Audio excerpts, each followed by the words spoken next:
మొదటి సమూయేలు గ్రంథము 28వ అధ్యాయము.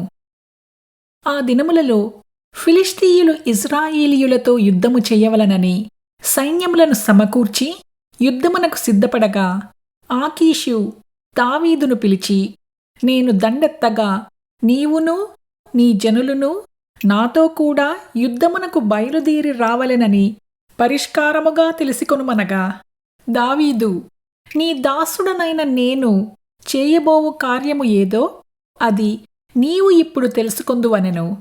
అందుకు ఆకీషు, అలాగైతే నిన్ను ఎప్పటికీ నాకు సంరక్షకుడుగా నిర్ణయింతుననెను.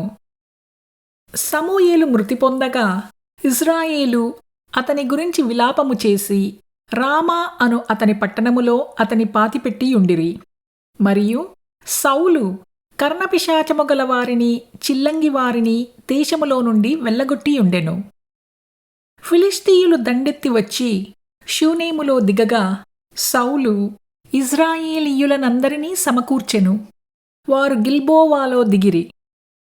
సౌలు ఫిలిష్తీయుల దండును చూచి మనస్సునందు భయకంపము నొంది యెహోవా యొద్ద విచారణ చేయగా, యెహోవా స్వప్నము ద్వారానైనను ఊరీము ద్వారానైనను ప్రవక్తల ద్వారానైనను ఏమీయూ సెలవీయకుండెను. అప్పుడు సౌలు, నా కొరకు మీరు కర్ణపిశాచము గల ఒక స్త్రీని కనుగొనుడి, నేను పోయి దానిచేత విచారణ చేతునని తన సేవకులకు ఆజ్ఞ ఇయ్యగా, వారు చిత్తము, ఎండోరులో కర్ణపిశాచము గల ఒకటి ఉన్నదని అతనితో చెప్పిరి. కాబట్టి సౌలు మారువేషము ధరించి వేరుబట్టలు తొడుగుకొని 2 మనుష్యులను వెంటబెట్టుకొని పోయి రాత్రివేళ ఆ స్త్రీ యొద్దకు వచ్చి, కర్ణపిశాచము ద్వారా నాకు శకునము చెప్పి నాతో మాటలాడుటకై నేను నీతో చెప్పువాని రప్పించుమని కోరగా, ఆ స్త్రీ, ఇదిగో సౌలు చేయించినది నీకు తెలిసినది కాదా?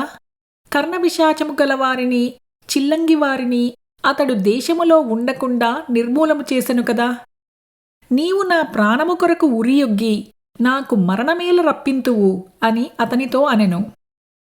అందుకు సౌలు, యెహోవా జీవము తోడు, దీనిని బట్టి నీకు శిక్ష ఎంతమాత్రమునో రాదని యెహోవా నామమున ప్రమాణము చెయ్యగా, ఆ స్త్రీ నీతో మాటలాడుటకై నేనెవనిని రప్పింపవలెనని అడుగగా, అతడు సమూయేలును రప్పింపవలెననెను.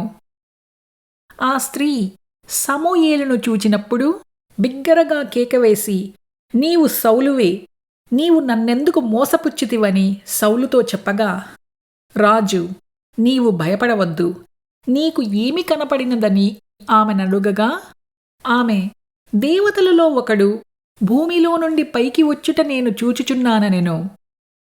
అందుకతడు ఏ రూపముగా ఉన్నాడని దానినడిగినందుకు, అది దుప్పటి కప్పుకొనిన ముసలివాడొకడు పైకి వచ్చుచున్నాడనగా, సౌలు అతడు సమూయేలు అని తెలుసుకొని సాగిలపడి నమస్కారము చేసెను.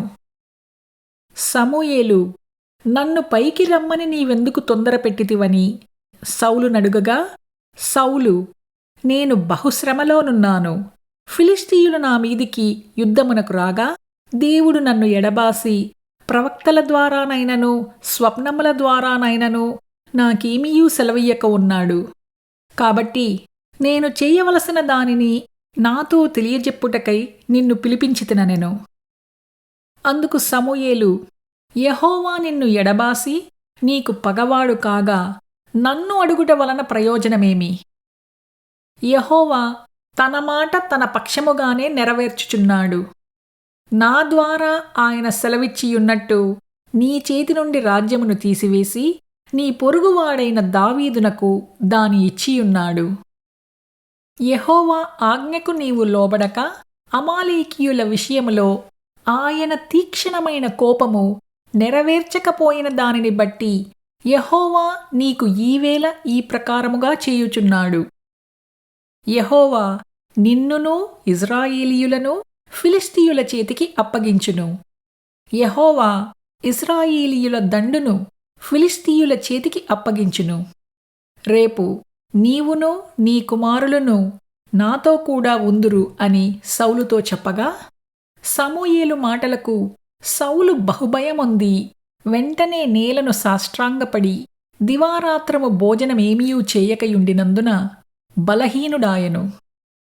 అప్పుడు ఆ స్త్రీ సౌలు దగ్గరకు వచ్చి అతడు బహుగా కలవరపడుట చూచి, నా ఏలినవాడా, నీ దాసినైన నేను నీ ఆజ్ఞకు లోబడి నా ప్రాణము నా చేతిలో పెట్టుకొని నీవు నాతో సెలవిచ్చిన మాటలను విని అట్లు చేసితిని.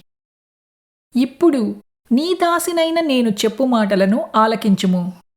నేను నీకు ఇంత ఆహారము వడ్డించుదును, నీవు భోజనము చేసి ప్రయాణమైపోవుటకు బలము తెచ్చుకొనుమని అతనితో చెప్పగా అతడు ఒప్పక భోజనము చేయననెను.